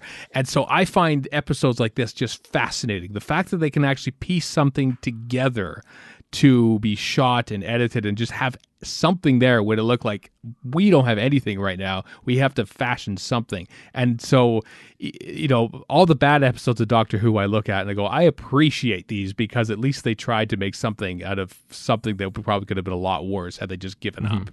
Well, you're fond of saying, Stephen, nobody sets out to make bad TV. No. Or bad anything, really. And I think of the end of season 23 kind of like I do the end of season 6, insofar as everything is like shoestrings and ramshackle and rush, and no lead times and how the hell did the show even survive? And obviously it almost didn't. The season 7 was the saving grace for season 6. But I mean, the fact that they were able to get stuff written, produced, broadcast, all like it's a minor miracle for both of those seasons. It really is, you know. There's a few occasions of that, like, you know, Invasion of a Time was pulled out of the fire, and City of Death a little bit, and Greatest Show in the Galaxy. You know, all throughout history in Doctor Who, there's been times where we could have just given up. We'll just stop. We just won't bother airing this episode. But no, this is the finale of a thing. And it's, you know, the planning of Trial of a Time, which started out with such like, okay, we're going to have this here and this, and, you know, it'll be kind of like a Christmas Carol kind of thing, you know, present, past, and future. We're going to have these writers, and they're new to Doctor Who, but they're going to be great. And all of them fell through, and they had to go with people who knew the show and could do it really quickly. And that's what Pip and Jane Baker did. You know, bless them. I they would have no other option. If Pip and Jane Baker said, no, we can't make this work, but that's it. You know, Jonathan Turner had like 3 days to get a script together for episode 14. If he didn't have it, what would have happened then? What if Pip and Jane Baker would have said no? There wouldn't have been anything to end that. It would have ended on a weird cliffhanger of Colin Baker singing into quicksand in The Matrix, and that would be it. But Pip and Jane Baker stepped up. So bless him. I like it. I've always liked Trial. You're right. As I think about it more and more, it's like, well, the sleepers that they mentioned in like the first part of the whole Trial don't even really get picked up at the end, and like there are some unanswered questions. So some of that stuff is like the negative outcomes of those story elements that get dropped or not paid off properly or not satisfyingly or whatever. That's, I mean, the whole say word stuff, the fact that you've got different writers across the whole thing that aren't necessarily doing things even at the same time, like Pip and Jane Baker obviously came in much later. There's a lack of cohesion that could never allow that all to happen versus like what we would have now. Like if you had a 14 episode series arc thing, you're going to have exactly what Chibnall has, which is a writer's room. You're going to have discussions. You're going to have proper development, things that just didn't exist for the show in 1985. Yeah. They were ahead of their time, but like they didn't have the facilities to sort of back it up, you know, to tell a cohesive story. They tried to make a series arc, but in the same way that they made the series prior to that, just with like farming out scripts and having little individual and separate meetings with them and all that. And it should have been a much more cohesive unit, but such it was. Such was the time that they lived in.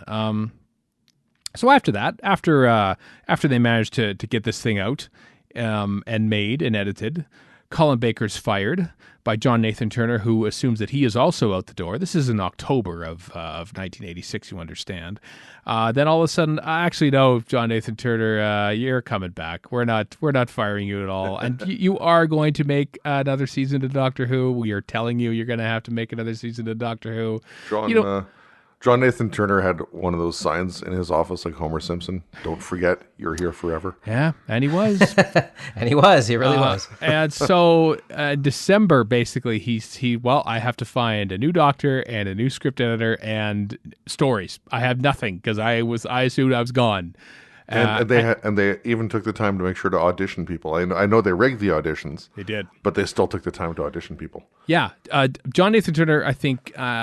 I think in December he heard about Sylvester McCoy from two different people, which kind of caused him to be suspicious. I think he was being set up for something. But he went to go see McCoy in late January in '87 in a play, The Pied Piper. He was playing the Pied Piper.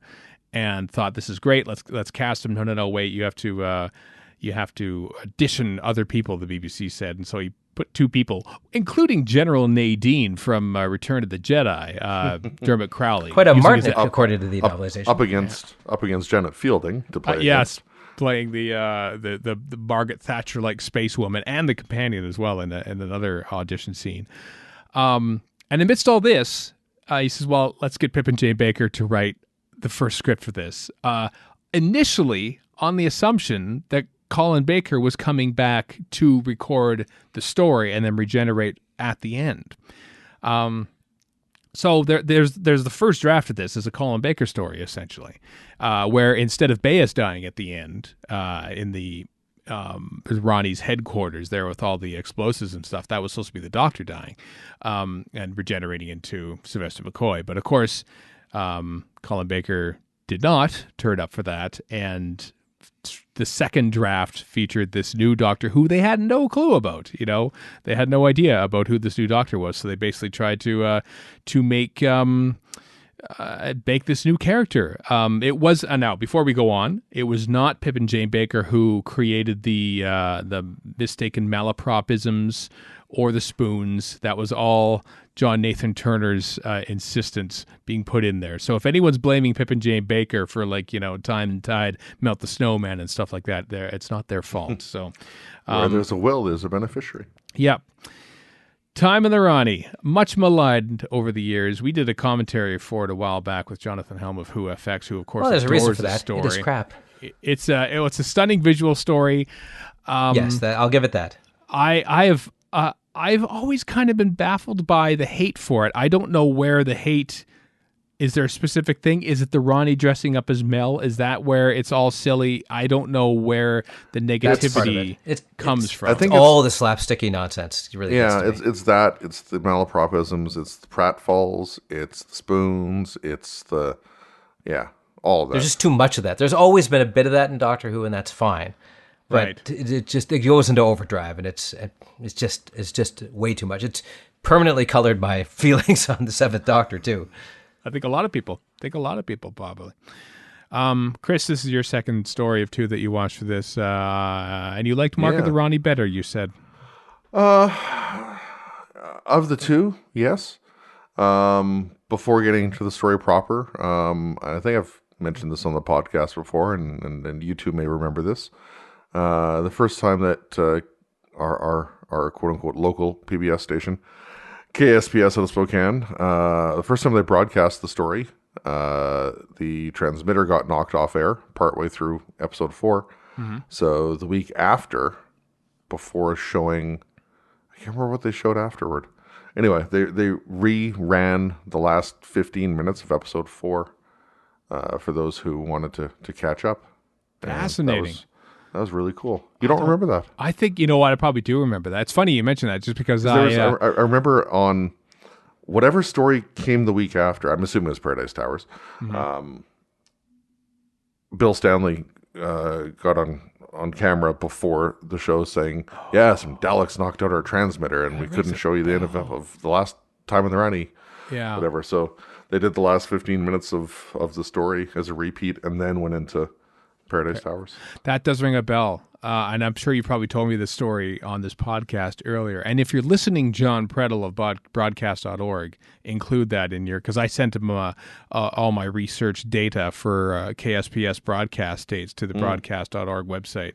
And he found a couple other things that I had missed. And so maybe he'll remember that as well and put that in. That's fascinating. Before I got rid of all of my VHS tapes, I know I had that on tape. Oh, man. But those are long gone. Yeah. I still have one at my parents' place with Seeds of Doom and Pledge Breaks on it.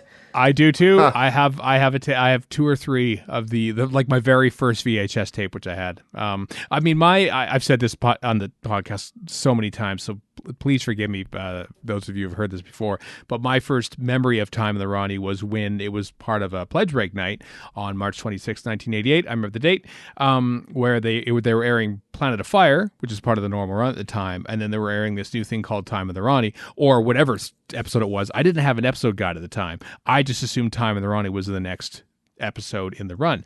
And so I would poke in, I'd set my record on the VCR, and then we'd watch something on the other side, and then I'd poke my head in, and I thought, what is happening? This is entirely, they're shooting on videotape on location. There's this crazy bubble visual effect.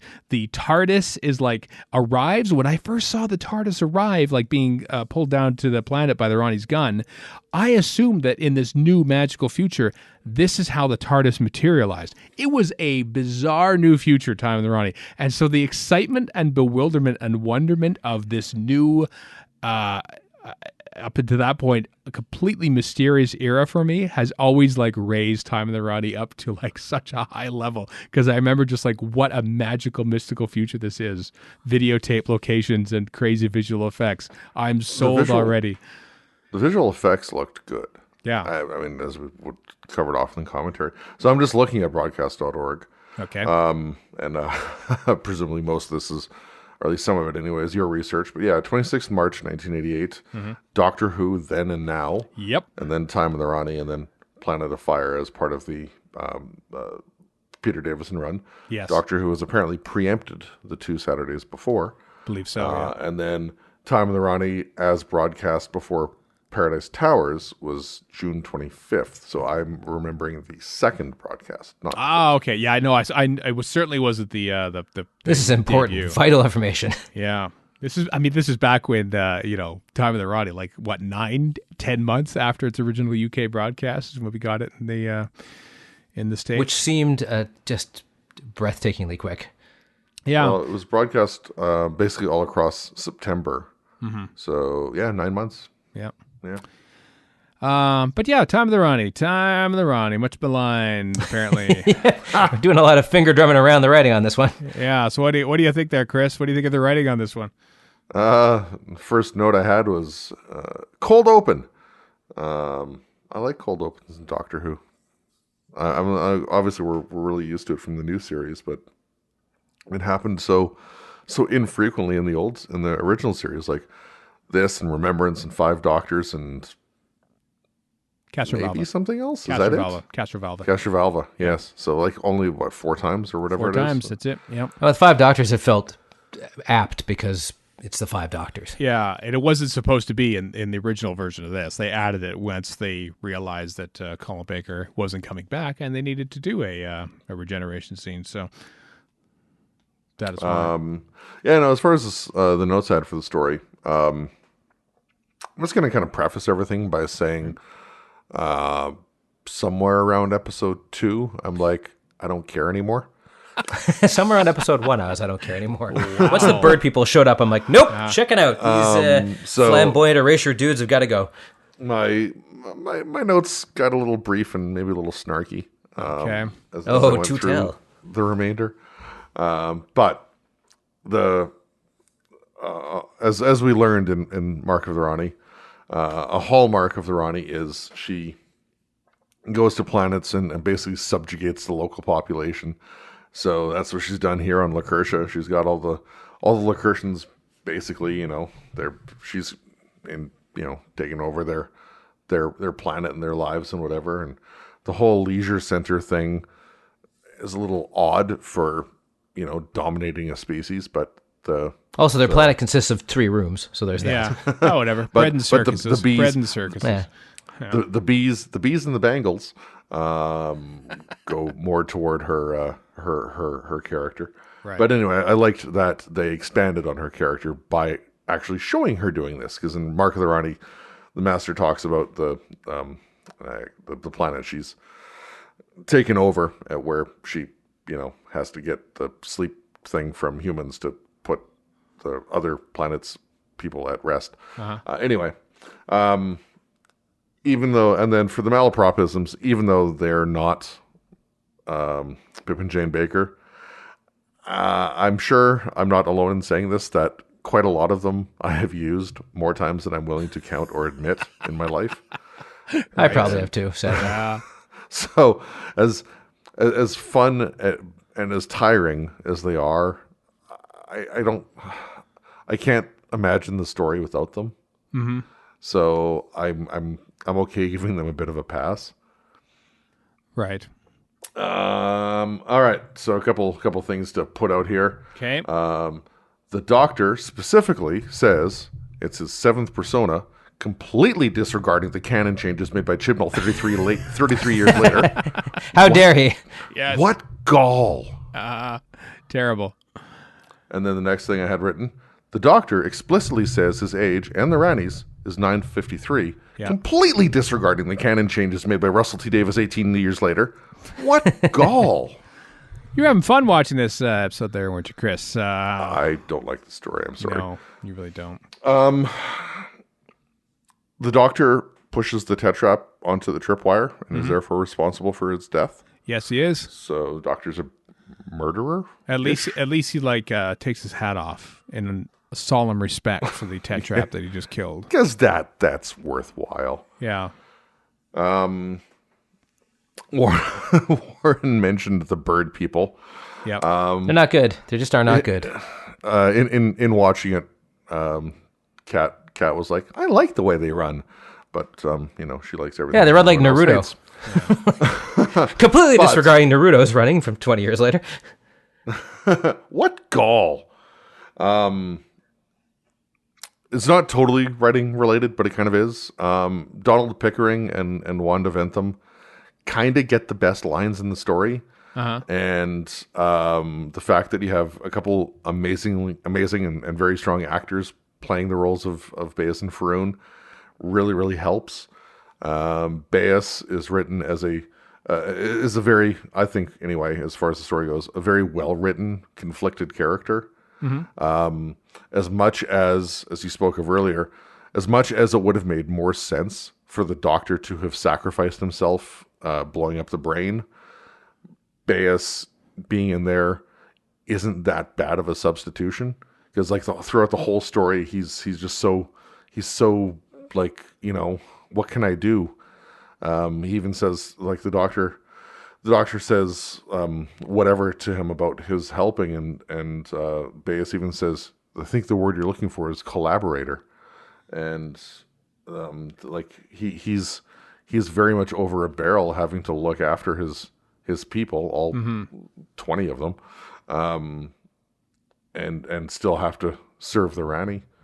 And also I like, and this is right at the start basically, when Einstein gets put into the cabinet thing, the cubby thing, I like how there isn't this assumption that this random space race knows who the hell Einstein is to even label the thing. Yeah. And they stand there getting berated by the Rani for not doing it, even though she hasn't said what his name is. So I'm like, good. It isn't just some random, well, everyone knows Einstein. We've all been in Let's put his corporate name there. structures. Yeah. That's not too far off from the usual management nonsense. I didn't think about it that way, but in a way, it's very Dilbert, isn't it? You. Yeah, Scott Adams is not welcome in this house. Yeah, well, we'll let that side alone. Yep. Andrew Cartmel, who inherited everything about the story, Yes, it did not want any of it. He's been on record to say he felt the script lacked depth. He's not wrong. It's a fine little story. Like it goes from A to B to C, and it gets you there, and there's some conflict and some triumph and whatever that a story needs. It's okay. It's fine. But as far as a debut story for a Doctor, it's no 11th Hour. No. It needed a little more than what it offered, and that's kind of like the second Doctor debut story in a row, because Twin Dilemma ain't. I was gonna say, but is it a Twin Dilemma? Twin Dilemma is nothing to write home about, especially when you look at other things like Castrovalva or Robot or Spearhead or even. This isn't as depressing as Twin Dilemma. At least there's nonsense happening to keep you occupied. Yeah, I guess. I don't know. To their credit, I mean, we joke about megabyte modems and all that, but apparently a lot of the science in Time in the Rani is accurate to what was known at the time. Christopher Bidmead's soul, which he doesn't have, got a little crushed here. I'm serious. It was. I mean, the what's we call it? The little the PHP or PX. I don't remember what the two different materials that they're using. Yeah. That apparently was dead on accurate, and the strange matter aspect and the like the bit with the maybe not the Loy Hargle and stuff like that, but like everything else with the planet and the asteroid and stuff, that was bang on. Apparently, like they young Brian Cox was inspired to astronomy from this. They took great effort to research proper science going. I mean, maybe they had a little more time than say a weekend when it came to Ultimate Foe Part 2. So maybe they had a little more time to do that in this one. But I appreciate that they actually set out to try and sort of adhere to the educational remit of the show that had been there since day one. Also, just to defend them, aren't all modems now megabyte modems? Possibly, I don't know. It's 1986. They're spitting the megabyte out. Yeah, what's a modem anyway in 1986? Well, yeah. What's a megabyte in 1986? Something you can't put on a floppy disk. Yeah, exactly. Anything else about time? We've talked for like over an hour about Pip and Jane Baker. Everyone, this is what is going on? Unprecedented. That makes me glad we had diversions, like talking about Doctor Who broadcast schedules. That's true. Very true. Sadly, both of the Bakers have passed on in recent years, so we don't get the chance to ask whether or not they should come back to write the show. Would you have liked to see more of them writing in the classic version? No, of the show? honestly, I would like to give them a fair set of circumstances, like which I guess Mark of the Rani was. I wouldn't have minded seeing them, like other people got their shot. Why not these guys? I would want them to write something just so I can dislike it. Wow, Golly. Chris, there's a whole universe of streaming options you can dislike. You don't need to specifically dislike this. By which I mean, if they had been given the chance to write again, strangely enough, I think I would welcome it. But I just don't expect that it would be the payoff I would want. I just know they got a fair shake, really, for most of their tries. Yeah, 1 out of 4 is not a good record for actually having a fair shake. That too. Yeah. You're right. Yeah. Well, golly. We did it. We did it, everyone. We talked about Pip and Jane Baker. Me, the positive optimist when it comes to most Doctor Who. I enjoy it. Possibly a little bit because others don't. That could be part of it. You're the anti-me. Maybe it is the anti-contrarian. Is that a thing? Is that a thing? Possibly. I don't know. A prorarian? I don't know. I'm not going to try. Who knows? Well, I wonder what kind of divisive subject we'll get in the next mini-scope, whenever that might be. Chris, you've got the randomizer open to select said writer, director, composer. It's full of sweet meat right now. Ready to go. Oh dear. All right, here we go then. Begin the spinning of it now. There we go. It's rolling. Goodness me. Pip and Jane Baker. Yeah. I think we did a count, 19 subjects left? Yeah, we have 19 people left until we get more Doctor Who made and have others who fit the requirements for the miniscope. Gosh. Or until we loosen them and relax the Keith Boak rule. Mm-hmm. Who knows? Completely arbitrary Keith Boak rule. Yeah, I know. Well, might have to dip into the because there's lots of people who did too. I mean, that's the thing. We could open up to a really wide field. Let's not think about that right now. Let's not think about that. Stop. Okay, I'm going to dig this one. Wayne Yip. I can deal with that. Supremely awesome director who's been on this show on a really nice guy. A very nice guy. A snappy dresser, let's not forget. Yes. Big time. Director of 3 episodes, that being, as I'm blanking on it, two episodes from season series 10. Resolution for one. And Resolution as well. So yeah, there we go. Just gets in under the wire. One of the more recent additions to the Miniscope, thanks to his work on Resolution. So, and of course he did Pyramid at the End of the World and Empress of Mars with the other 2 that he did. So there we go. That'll be fun. That'll be fun talking about stuff because we've talked about his stuff before on this very podcast. So I'm probably not going to do it, but I'm half tempted to go back and watch his 2 episodes of Class as well because. He was probably the best thing about those. Yeah. Yeah, that's about right.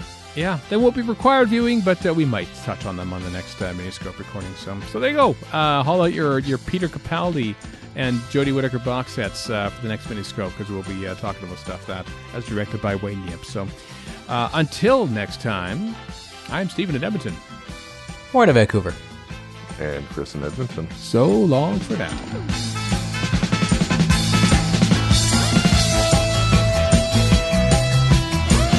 You've been listening to Radio Free Skaro. Find us online at radiofreeskaro.com, follow us on Twitter and Tumblr at Radio Free Skaro, subscribe to us on iTunes, and donate to the show at patreon.com/Radio Free Skaro. Thank you.